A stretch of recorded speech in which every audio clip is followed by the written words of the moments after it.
अयाज अकबर हमारे साथ मौजूद है स्कॉटलैंड से, वो हमें ज्वाइन कर रहे हैं और साथ ही डॉक्टर जमील अहमद खान भी हमें ज्वाइन करेंगे। अयाज से सबसे पहले हम जानते हैं, अयाज जाहिर है वफूद आ गए पाकिस्तान और कतर की सालिसी के किरदार को सबने देखा, सराहा भी, लेकिन उसके बाद क्या हुआ?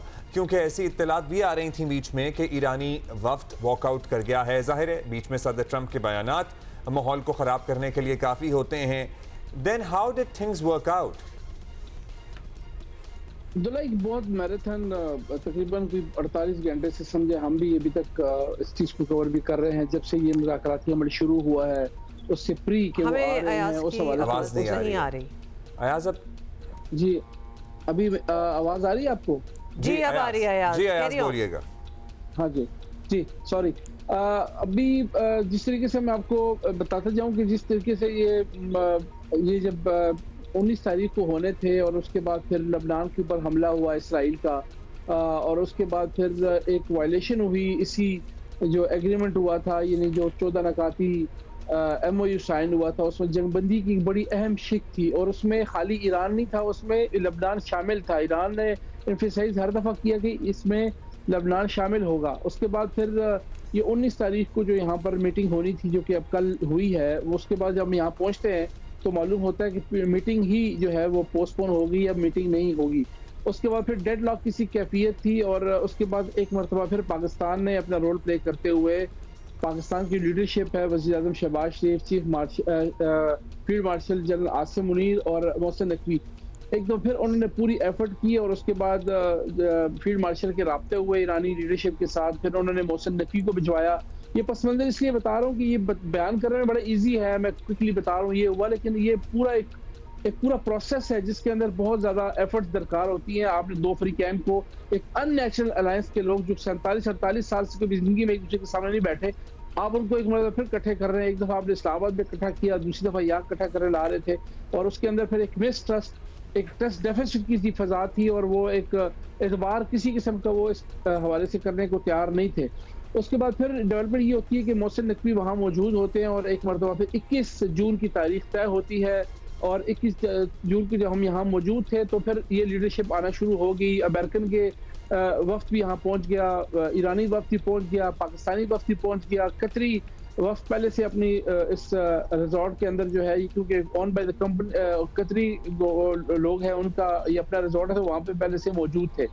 उसके बाद जब ये अब्दुल्ला कल ये मुज़ाकराती अमल से पहले मुलाकातें थी जो आप दिखा भी रहे हैं, इस मुलाकात के अंदर बड़ी गर्मजोशी दिखाई गई और JD वैंस ने बहुत ज़्यादा पॉजिटिवली ना सिर्फ शहबाज शरीफ की तारीफ़ें की, बारहा फील्ड मार्शल की तारीफ़ें भी की और बड़े अच्छी तरीके से उन्होंने वहाँ पर भी जो है वो तमाम मुलाकाती अमल को आगे बढ़ाया। और साथ ही किसी जर्नलिस्ट ने पाकिस्तान के रोल के हवाले से JD वैंस से बात की, उन्होंने कहा कि आई लव पाकिस्तान। तो ये बहुत बड़ी एफर्ट होती है डिप्लोमेटिक फ्रंट के ऊपर कि एक मुल्क का वाइस प्रेसिडेंट कह रहा हो आई लव पाकिस्तान। उसके बाद जब ये मुलाकात खत्म होती है तो फिर एक अहम मुलाकात जो ईरानी वफ्द के साथ पाकिस्तानी वफ्द की होती है कि वो भी हमने उसको खुद विटनेस किया अब्दुल्ला, उस कमरे के अंदर मैं खुद मौजूद था।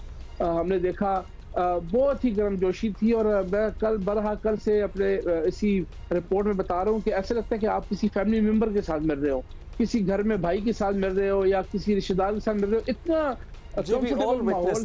उसके बाद क्या हुआ? अयाज जाहिर है उससे पहले मीटिंग कैंसिल हो गई थी, फिर वजीर दाखिला गए, फिर ईरानी लीडरशिप भी मानी, अमरीकी भी आ गए, गर्मजोशी हो गई, फोटो ऑप्स भी हुए, मतलब हमने देखा एंड हमने जाहिर है हम we really enjoyed and loved it कि जिस तरह पाकिस्तान को सराहा किया। उसके बाद एक मौका फिर आया जब लगा कि यहाँ से मामला बिगड़ गया है, वहां से बताइए। अब्दुल्ला, एक चीज वहां से मैं बताता हूँ, एक इम्पोर्टेंट है कि इसके अंदर ना एक चीज मिस होगी। एक फैमिली फोटो होना था, जितने पार्टिसिपेंट थे वो फैमिली फोटो नहीं हुआ जी, वो नहीं, ईरानी इसके लिए रेडी नहीं थे, वो उन्होंने उस फोटो को नहीं होने दिया। उसके बाद जब उस कॉन्फ्रेंस रूम के अंदर, मैं उसी तरफ आ रहा हूँ जहाँ पे इब्तिदाइये में एक तो हमारे लिए बड़ी खुशी की बात थी कि वज़ीर-ए-आज़म शहबाज शरीफ इस पूरे प्रोसेस को मॉडरेट कर रहे थे, एक किस्म की हम इसको एंकर कर रहे थे, इसको लेके चल रहे थे, पाकिस्तान की कुर्सी वहाँ पे लगी हुई थी, ये भी खुशी की बात थी। उसके बाद देखा तो प्राइम मिनिस्टर, फील्ड मार्शल और मोहसिन नकवी साहब वो पहले से वहाँ आगे खड़े रहे। इस दौरान जो है वो JD वैंस आए, वहाँ पे वेलकम हुआ उनको। उसके बाद अब्बास इराक़ची आते हैं और कान में वज़ीर-ए-आज़म की कुछ कहते हैं और वापस चले जाते हैं। उसके बाद फिर उनके ना उनकी अदम मौजूदगी में मीडिया टॉक भी होती है, जेडी वेंस भी मीडिया से बात करते हैं, शहबाज शरीफ साहब भी बात करते हैं, उसके बाद हमें निकाल दिया जाता है और फिर वो लोग तो जाकर मोहसिन नकवी साहब ले आते हैं और मीटिंग शुरू हो जाती है। अब आ जाए मेन बात के ऊपर। जब ये मीटिंग शुरू होती है, बेसिकली ये टेक्निकल टॉक्स तो थी नहीं, ये वो टेक्निकल टॉक्स की तरफ उसका एक मैकेनिज्म बनाने के लिए एक आला सतह का इजलास जिसको आप कह लें कि जो टेक्निकल टर्म्स और फ्रेमवर्क बनाना है उसको कैसे, वो जो 14 नकात थे उसको कैसे फिजिबल बनाया है, उसके ऊपर एक्शन कैसे होगा, उसके लिए किस किस्म का मैकेनिज्म तैयार होगा, बेसिकली ये वो प्रोसेस था।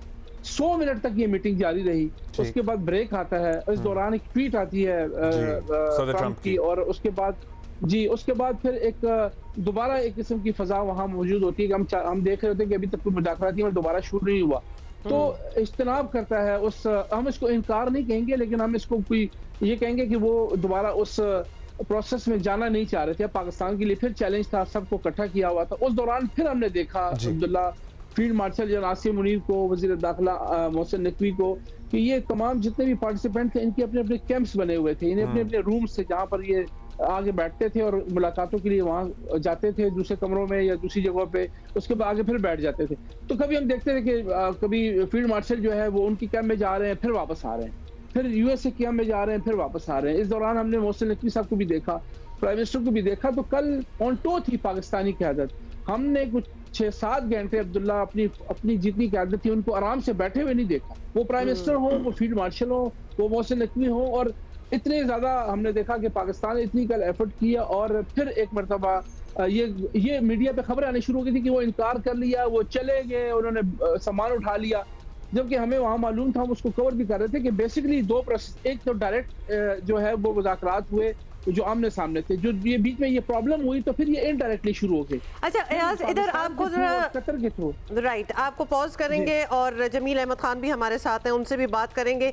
हमारे साथ ही रहिएगा एयाज। जी एयाज, आप हमारे साथ रहिएगा, कंटिन्यू कराएंगे आपसे। जमील साहब, वी वांट टू अंडरस्टैंड, मतलब हम वो लाइन यूज करना चाहते हैं जी, ऑल्स वेल दैट एंड्स वेल, लेकिन अभी तो एंडिंग नहीं है, अभी तो शुरुआत है। 60 दिन की ये सारी गुफ्तगू, ये सारी टेक्निकलिटीज जो हैं, एग्जैक्टली ये सब कुछ होना है। शुरुआत भी just like the war went and after that वो सीज फायर भी एक चलती रही, वो भी हमने बात की, आप और हम साथ मिलके इस पे बात कर रहे थे। और फिर मुज़ाकरात जो बर्कनस्टॉक में स्टार्ट हुए वो भी थोड़े से रॉकी ही रहे, मतलब एक टीम का आना, दूसरी टीम का जाना। अब जब सारे वहाँ पहुँच ही गए हैं, we would like you to comment on the fact के सदर ट्रंप को क्यों, why does he feel compelled कि जब चीज़ें सही जा भी रही हो, इतनी मुश्किलों से ईरानी भी पहुंच गए हो वहाँ, आपके अपने वाइस प्रेसिडेंट और पूरी टीम पहुंच चुकी है, आपको इस किस्म की स्टेटमेंट्स डालने की क्या ज़रूरत है? मतलब we want to understand the psyche behind it कि do you want these talks to work और you don't want them to work. ये सोचा समझा होता है या बस ये तबीयत ऐसी है जी, ये बेनिफिट ऑफ डाउट दे दें कि जी वो तो ऐसे ही इरेटिक सा बिहेवियर है उनका, या फिर नहीं दिस इज अ स्ट्रेटजी? जी, why should the onus be on the other people to take it lightly कि ट्रंप तो है ही इस तरह, भाई क्यों कर रहे हैं वो? जी जमील साहब। जी, मधु करने पर मशकूर। और ये एक नई सुबह, नई नवीद के साथ जो एलामिया है, ये इसमें बहुत सारी चीजें इसमें मजमर हैं। आपके सवाल के जवाब में डोनाल्ड ट्रंप तबियतन चलें ठीक है, तबियतन एक गैर रस्मी सदर हैं, वो ये उनकी अपने अवाम कहते हैं और उनके अपने काबरीन कहते हैं, ब्यूरोक्रेसी के भी और सियासी काबरीन भी कहते हैं कि वो out of the box thinking करते हैं। लेकिन बहरहाल है तो वो एक पूरे दुनिया के मजबूत तरीन फौज के मजबूत तरीन सिपाही, वो चीफ कमांडर इन चीफ, मजबूत तरीन सदर। उनका ट्वीट ऐसे आ जाना, मिजाज का उसमें कितना आंसर हो सकता है? कम। ज्यादा आंसर ये है कि जो उन पर इस वक्त दबाव है, जो हिजानियत है दबाव की वजह से, वो इंसान सिर्फ इमेजिन कर सकता है। वो कैसे? वहाँ एक इजरायली लॉबी जिसका जिक्र मैं आपके प्रोग्राम में कर चुका हूँ, जिसके जिक्र पर किताबें लिखी गई हैं और साबित किया गया है कि इजरायली लॉबी व्हाइट हाउस में और बाकी तमाम इदारों में किस तरह उसने अपने आप को ताने बाने अपने बुने हुए हैं और पंजे गाड़े हुए हैं कि वो हर किस्म के फैसले साजी में असरअंदाज होते हैं। तो डोनाल्ड ट्रंप ने ये फैसला जो किया, जिसकी वजह से ये एमओयू आपको नजर आ रहा है, जिसकी वजह से ये आज महफिल सजी है स्विट्जरलैंड में, तो ये काफी उन्होंने गैर रवायती तौर पर ये फैसला किया है और इस गैर रवायती फैसले में उन पर प्रेशर आया है, एक पुश बैक आया है फ्रॉम इजरायली लॉबी की तरफ से।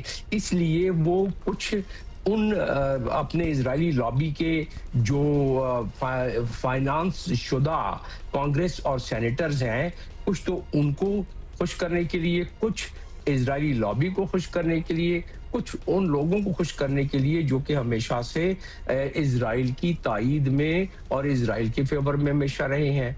और इसीलिए तो कहते थे वहां और अब भी कहते हैं कि इज इट इजराइल फर्स्ट और अमेरिका फर्स्ट। तो उसकी वजह से उन पर दूसरा प्रेशर पूरी दुनिया का, और उससे बड़ा प्रेशर कि इलेक्शन हारने का, कि वो अगर नहीं इसको संभालते हैं ऐसे स्टेज पर तो नविश्ता दीवार है ये कि वो मिड टर्म इलेक्शन हारते हैं। जब मिड टर्म इलेक्शन हारते हैं तो उनकी 25th अमेंडमेंट की इन्वोक हो जाता है, इम्पीच हो जाते हैं। इम्पीच होने के बाद इस दफा उनके अपने हाउस ने कहा है कि हम तो आपको प्रोसिक्यूट भी करेंगे। कोई भी नहीं चाहेगा ये कि कलंक का टीका लगवा ले, इसलिए ये आपको नजर आ जाते हैं ट्वीट, और ये उनकी अपनी आवाम के कंजम्पशन के लिए ज्यादा है, बाकियों के लिए कम है। तो पाकिस्तान इस टाइमिंग भी तो बड़ी अहम है ना, और जो अल्फाज का चुनाव है कि 60 दिन को एज एन ऑप्शन इस्तेमाल कर रहे हैं हम, उसके बाद देखते हैं और बमबारी दोबारा हो सकती है। वो बड़ी अहम और इतनी अल्फाज का चुनाव बड़ा सख्त भी था, और जाहिर है टाइमिंग तो हम सबके सामने ही है। सेंसिटिविटीज हैं कि दूसरी पार्टी नाराज भी हो सकती है, मतलब इतनी मुश्किलों से। और अभी तो आमने सामने बैठे हुए हैं। अयाज, हम वहीं से शुरू करते हैं। 100 मिनट की मीटिंग हुई और उसके बाद ये ट्वीट आता है और हमने देखी थी फ्रॉम द ईरानियन कैंप के दोबारा एंगेज करें डायरेक्टली। आपने कहा फिर कतरी और पाकिस्तानी मीडिएटर्स के थ्रू इनडायरेक्ट टॉक्स शुरू हुई, वो सिलसिला जारी रहा and then what went onwards.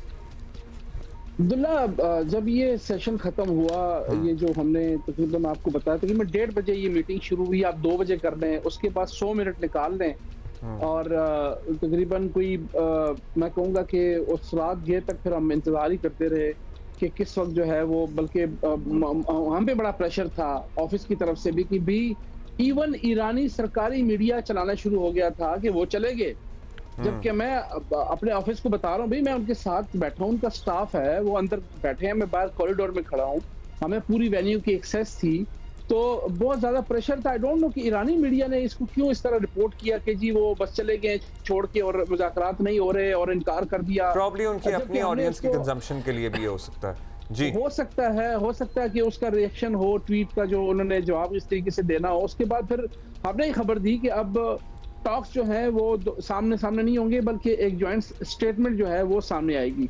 और उस हवाले से फिर हम सुबह यहाँ लोकल टाइम के मुताबिक 6 बजे हमारे फॉरेन ऑफिस ने ये स्टेटमेंट जारी की है, और उसके बाद जॉइंट स्टेटमेंट थी कतर और पाकिस्तान की जानिब से, जो कि आपने उसके तमाम तर जो शिक है वो आपने खुद भी निकात पड़े हैं सारे, और उसके हवाले से फिर ये चीज़ें सामने आई। अभी तक जो मैं आपको रिपोर्ट कर रहा हूँ तो अभी तक वो डेलीगेशन सारे यहाँ मौजूद हैं। अब हो सकता है कि अभी थोड़ी देर रोशनी होगी है, ज़्यूरिख एयरपोर्ट पे रात को जो है फ्लाई की इजाज़त नहीं होती, तो अभी अलग सुबह जो है अब टीमें यहाँ से जाना शुरू हो जाएंगी। वज़ीर-ए-आज़म पाकिस्तान ने तकरीबन 11 साढ़े 11 बजे यहाँ से फ्लाई बैक करना है। तो ये जितनी लीडरशिप है ये तो चली जाएगी, लेकिन जो टेक्निकल कमेटीज़ हैं, वर्किंग ग्रुप्स हैं, वो अपना काम जारी रखेंगे। उस हवाले से इसी रिजॉर्ट के अंदर पूरे हफ्ते के हवाले से कहा गया 60 डेज के अंदर इन्होंने इस तमाम चीज़ों को वाइंड अप करना है। उसके हवाले से जैसे आपने खुद कह दिया कि वो एक कमेटी भी बना दी गई, ओवरसी करेगी, अपना हरमस को सेफ पैसेज देने के हवाले से इसको इंश्योर किया जाएगा। फिर जो यूरेनियम के हवाले से, यानी जो उसके एनरिचमेंट के हवाले से भी बहुत सारी बात होनी है, के हवाले से है जी सारे नुकात पे बेसिकली बात होनी है। जमील अहमद खान साहब को भी बीच में कॉन्वर्सेशन में लाएंगे। अब जमील साहब, we want to find out कि कितना फेथ होना चाहिए into the progress and success of the ensuing talks जो अब 60 दिन जो चलेंगी बाय द टेक्निकल टीम्स। मतलब जब हमने देखा है जब लीडर्स मौजूद हों तो कितनी डेलिकेट सिचुएशन है कि उनका भी आना जाना लगा रहता है। वहाँ इजराइल ने लबनान को भी अभी तक छोड़ा नहीं है, तो लिहाजा वहाँ भी थोड़ी अटैक्स जो हैं वो तवातुर के साथ चल रहे हैं। It's a very delicate situation.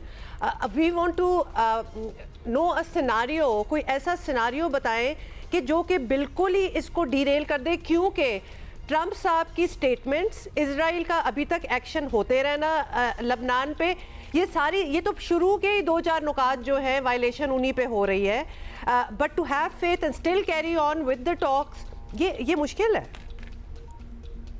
अरे यकीनन ये मुश्किल तो है, लेकिन इतना मुश्किल नहीं है जितना मुश्किल कि यहाँ तक उनको लाना था। अब यहाँ तक वो आगे हैं, तो आगे मेरे मुताबिक वो उस मुश्किल से ये मुश्किल कम मुश्किल है।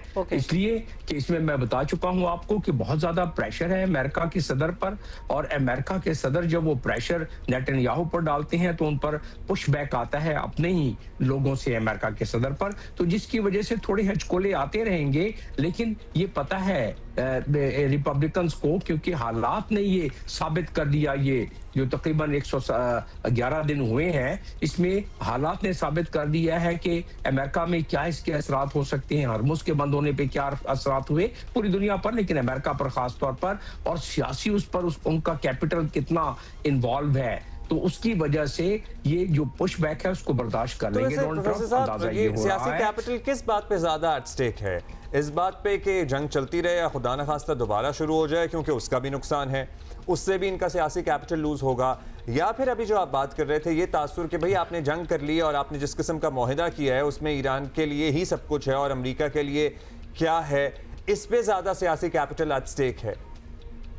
जी बिल्कुल, ये बात तो वहां के एक पॉकेट ये कह रहा है कि आपने जो मुआहदा कर लिया है आपने सरेंडर कर दिया है। ये नाकदीन डोनाल्ड ट्रंप के कर रहे हैं, तो ये उसका चौथा डायमेंशन है उनके ऊपर प्रेशर का। लेकिन ज्यादातर अफराद यही जंग के हक में नहीं थे, लिहाजा ज्यादातर अफराद इस मामले में मुतमईन है कि कम से कम इसकी वजह से गैस की प्राइसेस कम होंगी, जिंदगियां थोड़ी आसानी होंगी, जिसका कि जिक्र जेडी वैंस ने कल कर दिया कि 16 मिलियन बैरल जो है गुजरना शुरू हो गया, जिस तरह स्टेट ऑफ हॉर्मुज में से पहले गुजरता था, और डोनाल्ड ट्रंप कह चुके हैं कि जी अब वो महंगाई खत्म होना शुरू हो जाएगी, तो जिसकी वजह से उनके वोटर सपोर्टर आगे जाके उसको। मैं एक आपका कलीदी नुक्ते की तरफ आपकी तवज्जो दिलवाना चाहता हूँ। लबनान का आप 1-2 दफा जिक्र कर चुके हैं, और तो ये मैं आपको बताऊं कि 8 नंबर पॉइंट जो है वो बिटवीन द लाइन पढ़ने वाला है एलामिया का।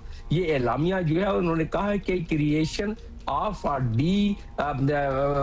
a confliction cell between the parties and Lebanon, जिसमें कि उन्होंने लेबनान में कहा है कि मीडिएटर्स वुड फैसिलिटेट, और उसको उन्होंने कहा है to ensure the termination of operation.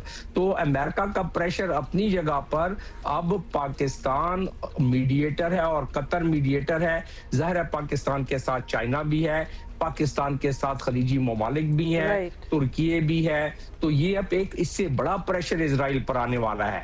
तो जिसकी और बातें रहे कि जो चीफ ऑफ स्टाफ थे लेबनान के, वो आए थे, वो कह रहे थे कि जी आप अक़वाम मुत्तहिदा में पीस कीपिंग फोर्सेस पहले भेजते रहे हैं, थोड़े और भेजें ताकि हम लेबनान में उनको डिप्लॉय करवा सके। तो एक तो दूसरी खबर लैरी जॉन की एक बड़ी अजीब सी खबर है, वेरीफाई किस तरह हो सकती है, मेरे पास कोई जरिया नहीं है।